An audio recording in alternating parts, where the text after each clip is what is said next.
Dear students, good morning, good evening, good afternoon. How are you? I hope best for you. I Mukesh Kumar welcomes you to Mukesh Online Academy, and we are doing the chapter 12 electricity from the NCERT book, and we have done already in the two videos the introduction. In the first video and the second video we have done about the electric current. I hope you would have seen them. If you have not seen them, then I have given the links into the description box. So it is good you go through those videos first, then you watch this video, because it will give you a proper idea about the topic. Okay, so one tip for the best preparation that I usually give into my all the videos: take your notebooks and pens with you, and take the key points. Whenever you are watching any study related video, think it like a live class and write the key points which has been described by any person that you are watching. Okay, so this will you prepare a summary of that chapter, and so whenever the exam comes, so it becomes very easy to revise into the exams. Otherwise it becomes too much to become revised into the exams. Okay, so if you have any doubt, if you have any query about the topic, then you can write into the comment box, and you can write to me on the WhatsApp or mail which I have given in the description. Okay, if you want the live online classes, then also you can write to me on the WhatsApp and or mail. So we will be happy to serve you. Now we are on the Telegram also. Okay, so that ID is given into the description. Okay, so now we will, in this video we will do about the electric potential and different aspects of the electric potential, and we will cover some numericals also. So now let's start.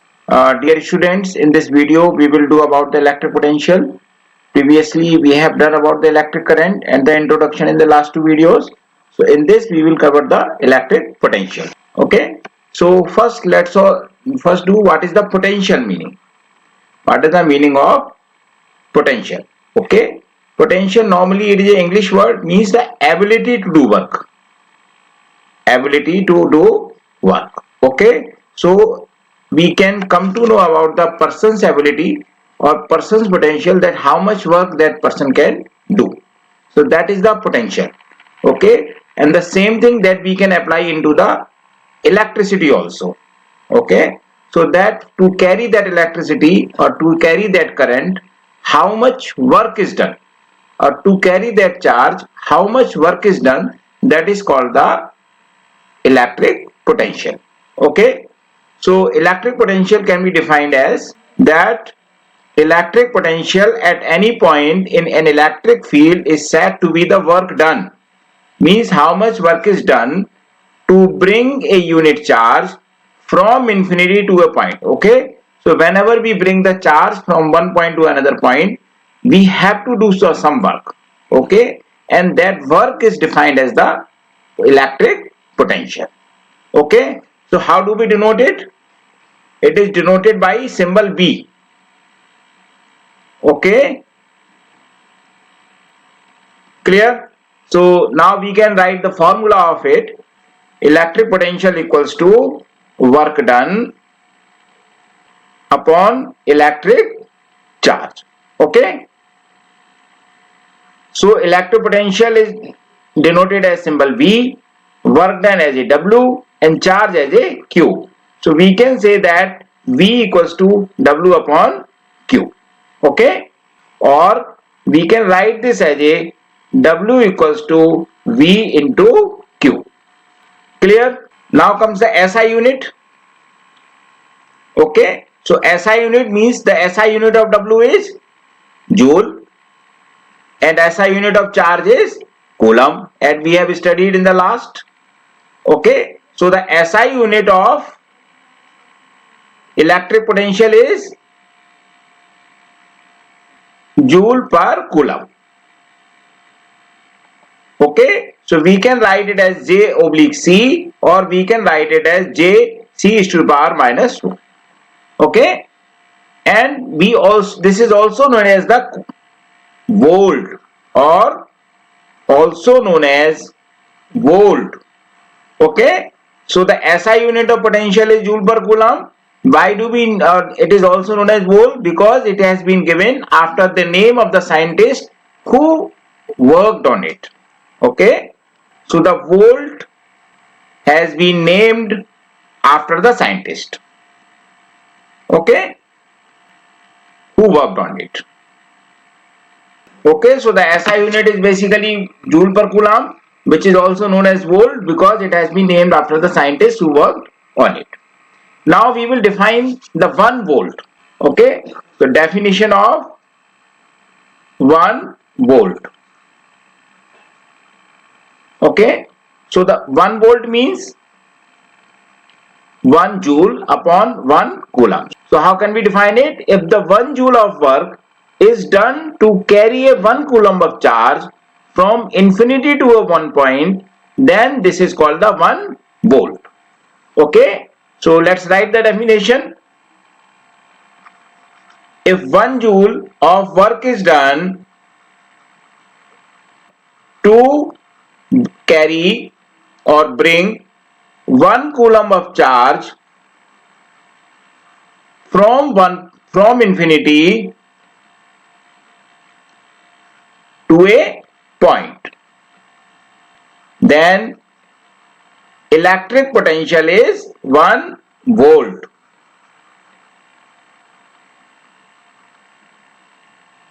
Okay, so this is the definition of 1 volt electric potential that we can get. Now, when we are studying and when we are working with the electricity, so only the potential is not sufficient. What we need is the potential difference. So now we will do about the potential difference. Okay, so potential difference and potential are defined into the same way. So that means the work done to bring unit charge from one point to the another point in an electric field. Okay, so actually this is what the difference between potential of the 2 points. Okay, now how can we define it? So the work done to bring a unit charge means any unit, 1 coulomb unit charge from one point to another point. Okay, clear? Or you can say the amount of work done. Amount of work done to bring a unit charge from one point to another point, then it is called potential difference. Okay. Now, so the formula is same as we have studied in the potential. So the formula is potential difference equals to work done upon electric charge. Okay, so we have the same formula, and so the potential difference is also denoted with the V and work done with the W and electric charge with the Q. So V equal to W upon Q means the potential difference equal to work done upon electric charge. SI unit is same. Okay, this is also the same volt. Okay, so same way we can define the 1 volt also.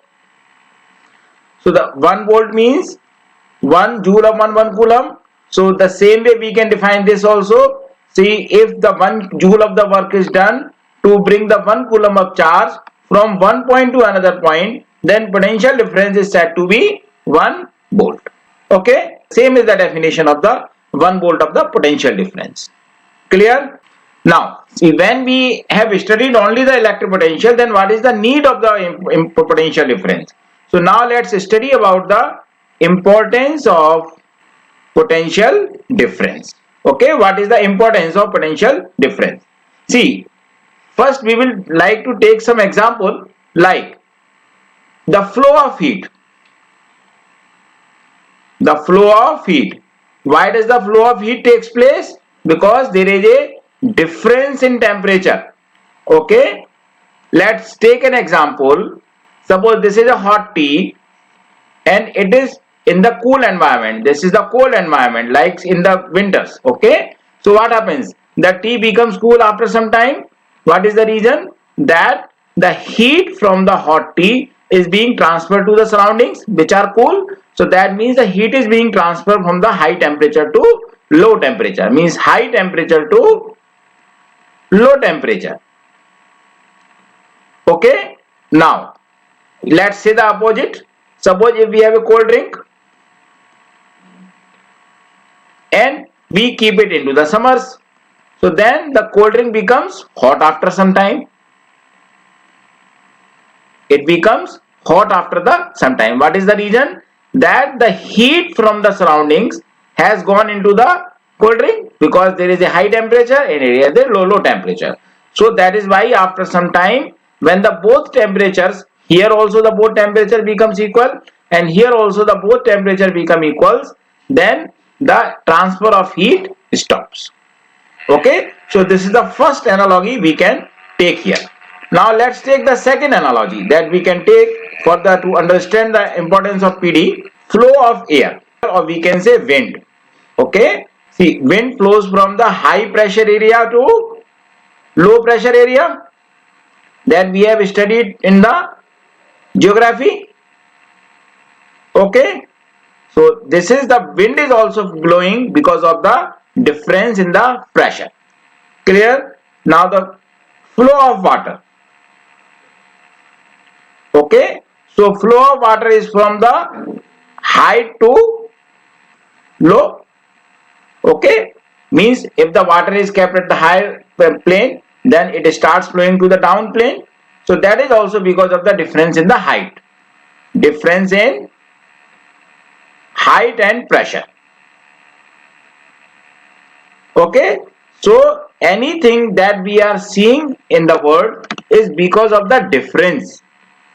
Even the knowledge flows from one person to another only when one person is more knowledgeable, other person is less knowledgeable, till the time both becomes equally knowledgeable. So anywhere, anywhere, anything which is flowing is because of the difference. So the same way the electric current also flows because of the difference in potentials. If there is more is the potential difference, more will be the flow of current, more will be the flow of charge. If there is a less potential difference, there will be the less flow of current, there will be the less flow of charge. This we will study into the Ohm's law. Okay, clear? So that means the electric charge, or we can say electric current, flows due to difference in potential. Okay, so no difference, no flow of current. Okay, so the potential difference is needed to to ensure the flow of the current. Okay, so here gravity has no role to play in the flow of the charges. Okay, so the gravity has no role in flow of charge. Is it clear? So let me explain you again. So why do we need the potential difference? Because everything which is flowing in this is because of the difference. Like the heat is flowing because of the difference in temperature, like the wind is blowing because of the difference in pressure from high pressure to the low pressure area. Same, the water is flowing from the high pressure to the low pressure, or from the height to the low height. Same way, the electric charge of current is flowing because of the difference in the potential. More will be the difference, more will be the flow. Less is the difference, less will be the flow. If there is no difference, then there will be no flow. So this is how we need the potential difference. Only the potential is not sufficient. Okay. Now, how do we maintain the potential difference? Okay. That means, as we know that for the flow of the current, we need the potential difference. Then now the question is, how do we maintain the potential difference to get the continuous flow of the current? So now we will study how to get a continuous flow of current. Okay, so what is the device that maintains the potential difference across the conductor? Is the battery. Okay, so the battery or cell or some source of electricity, okay, maintains potential difference across the conductor. Clear? So till the time battery, cell or some source of electricity is there, it will create the potential difference and the electricity will start flowing through it. If there is no cell, no battery, then the electricity will not start flowing through that. Okay? How? Basically, what is the reason? Now we will study the reason why it does. Basically, see, the battery or cell has got the chemical energy stored into it. Okay, so that means, so whenever we connect some conductor with the battery, so the chemical changes takes place inside the battery. Okay, and these chemical changes convert, or these chemical changes do the work. Basically, they have the chemical energy stored in it, so it do the work to make the flow of the electrons. Okay, so the electrons start flowing. So under that work, the charge start flowing, and when the charge start flowing, then the current is also starts flowing. So that means the battery is facilitating the work to flow of the charges. Okay, now so let's write it. Due to chemical reactions going inside the cell or battery, a potential difference is maintained between its terminals. Okay, between the terminals of the battery, between the terminals of a battery. Okay, this PD drives the current in a circuit in which cell or battery is connected. Okay, and the energy to get the work done comes from the chemical energy which is stored in the cell. Okay, stored in cell or battery. Clear? I hope this will be clear to you. So that means whatever the chemical reaction taking place inside the cell, those reactions provide the energy for the charges to be made. So the potential difference is created, and because of this potential difference, the work is done and the charges starts flowing and the current starts flowing into the battery. Okay, now the next thing, one question comes into the exam that we have a conductor. Let's say this is the conductor. Okay, but now let's say this is the conductor made of the kettle, let's assume, but there is no current flowing it. But once we connect it to the cell or battery, then the current starts flowing. Then what is the reason basically?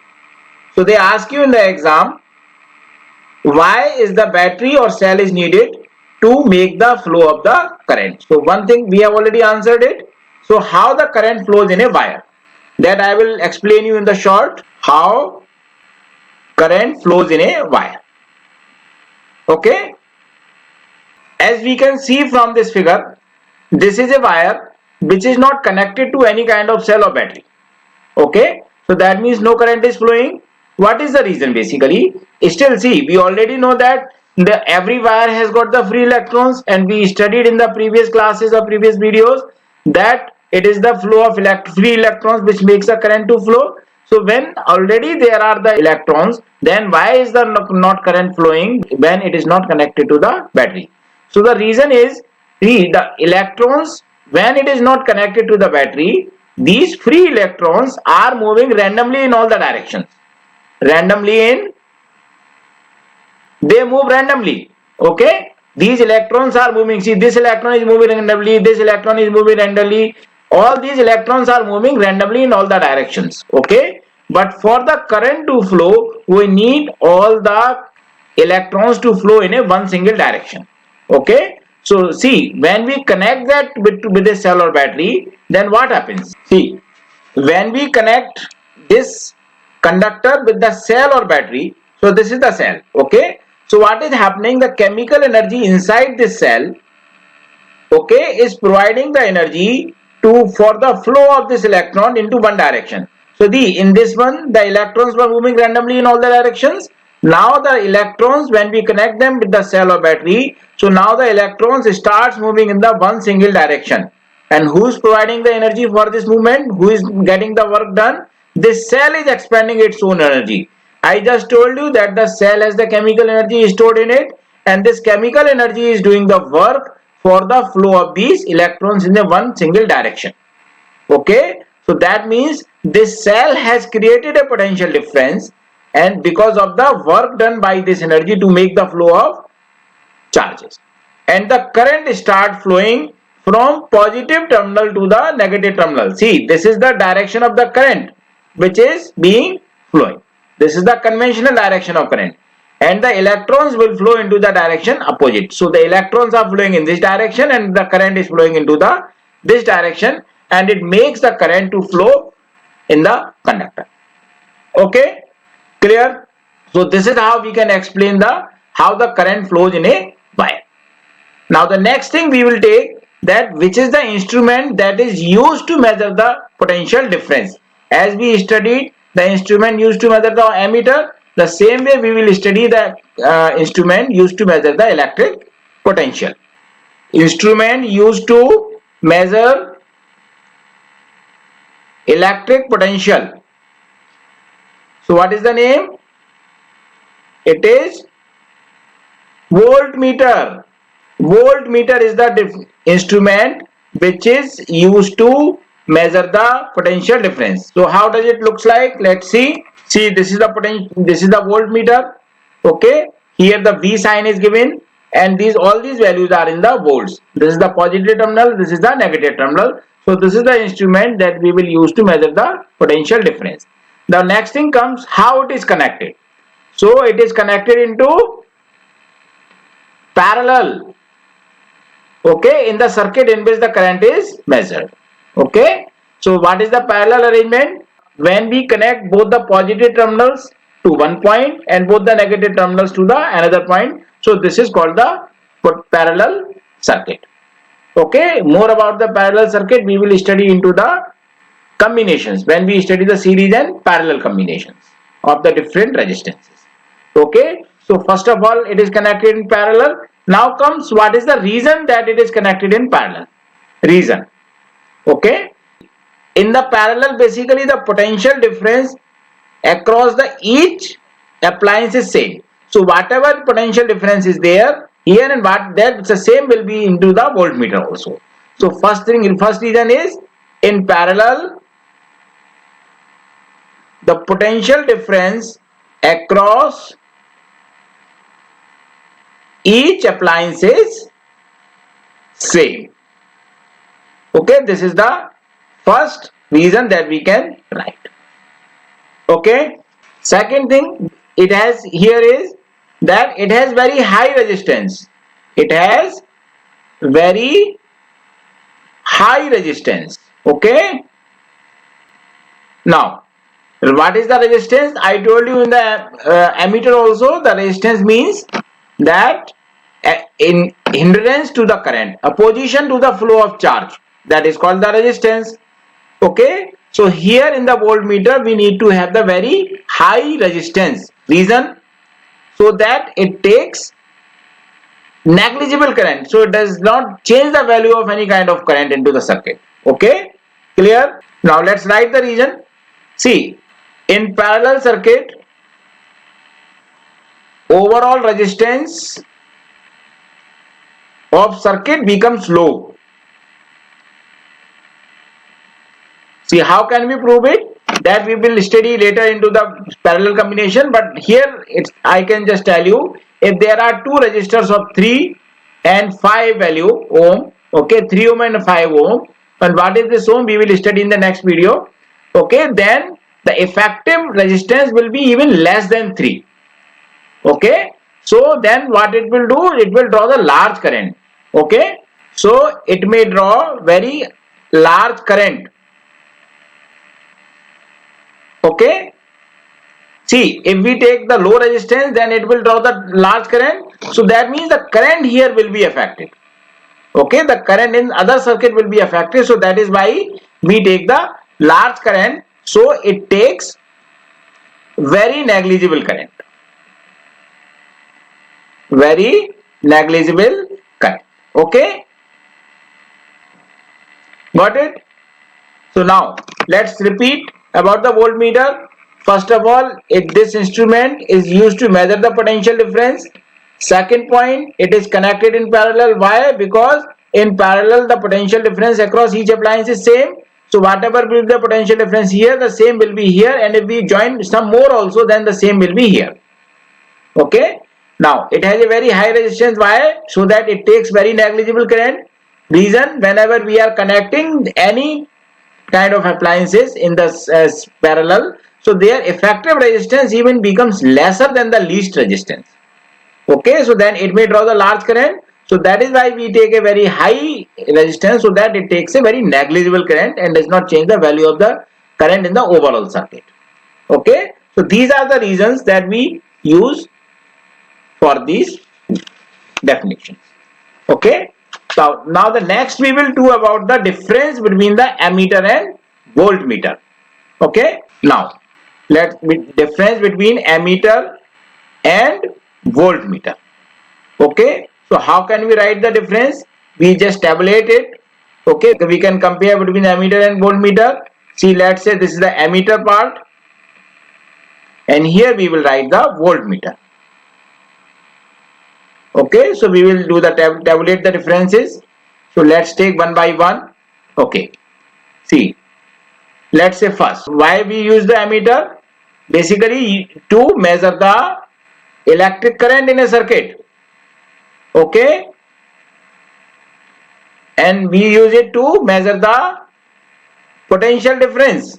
Okay, to measure potential difference in a circuit. Okay, now number two, ammeter has very low resistance. We had discussed into the last video. Ammeter has very low resistance.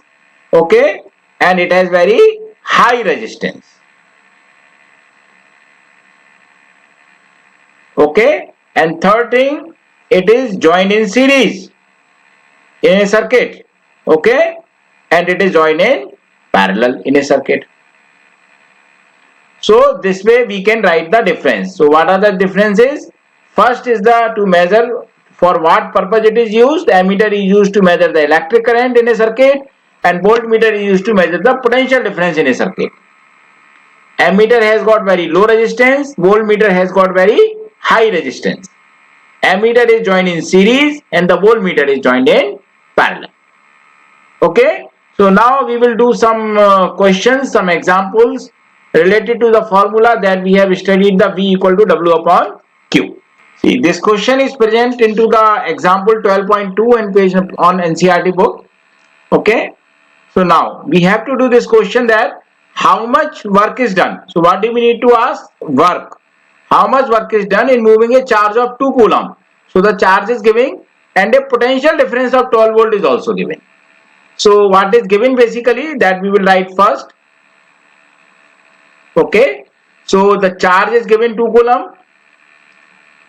The potential difference means V is given 12 volt. And what do we need to find? The work done is need to be find.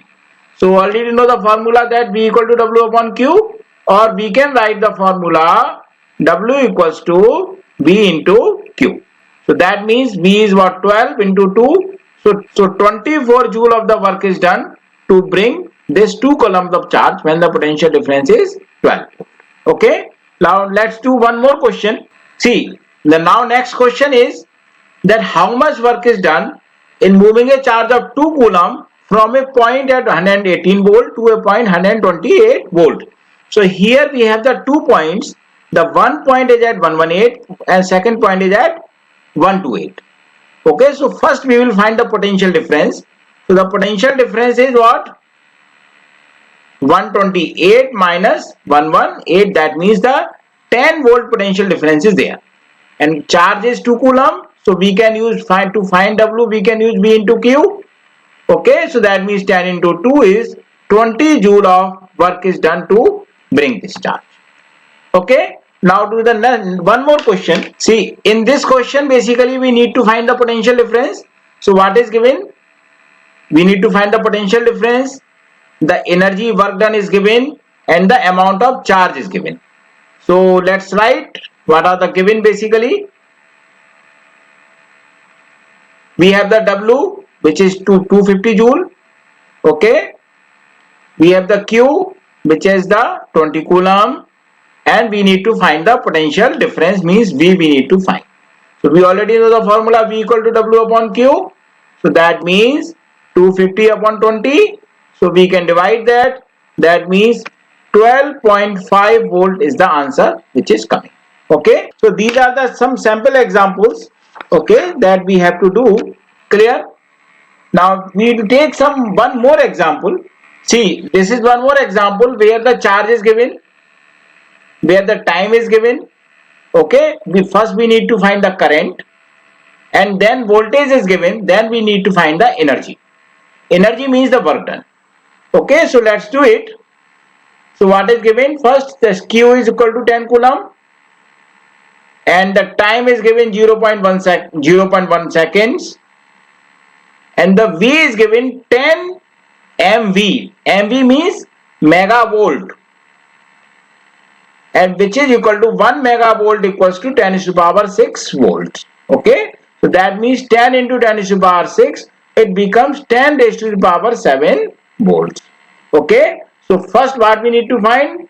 The current we need to find, and energy. Energy means W we need to find, because work is equal to energy that we have studied earlier also. Okay, so now I equal to, we know the formula, that Q upon T. So that means 10 upon 0.01. So we will remove this point, put 2 zeros up, so it becomes the 1000 ampere current is there. Clear? Now we need to find the energy. So to find the energy, we have the formula that W equal to V into Q. Okay, V is 10 to the power 7 volt and Q is 10. So the energy is 10 to the power 8 joule of the energy is spent on this much of current. So students, today we have studied about the potential, what the electric potential is, and then we have studied about the potential difference. So what is the meaning of we have studied about the meaning of potential difference, and the SI unit of the potential difference, importance of the potential difference. Okay, and we have studied about the device which maintains the potential difference, which is responsible for the flow of the current. Okay, like the battery. And then we have studied why does the current not flow in the wire when it is not connected to a battery or some source of electricity. And then we have discussed about the instrument, the voltmeter, and the difference between ammeter and voltmeter, and some questions we have done. Okay, so I hope you would have understood it. Okay, it would have cleared your doubts. Even if you have any doubt, then you can always write to me. So in the next video, we will discuss about the electric circuits and symbols. Okay. So thank you so much for watching. Students, write your comments about the video. If you have any query about the doubt and or towards the topic, then you can write into the comment box, or you can write to me on WhatsApp or on email, which I have given in my description box. If you have liked this video, share with your friends. Okay, and subscribe to it. And if you want to have the live online classes, then you can also contact me on WhatsApp and mail. Now we are on the Telegram also. So okay, so the link for which I have given into the description. So you can follow me on the Telegram, so you can get the instant updates on the Telegram. So thank you so much for watching.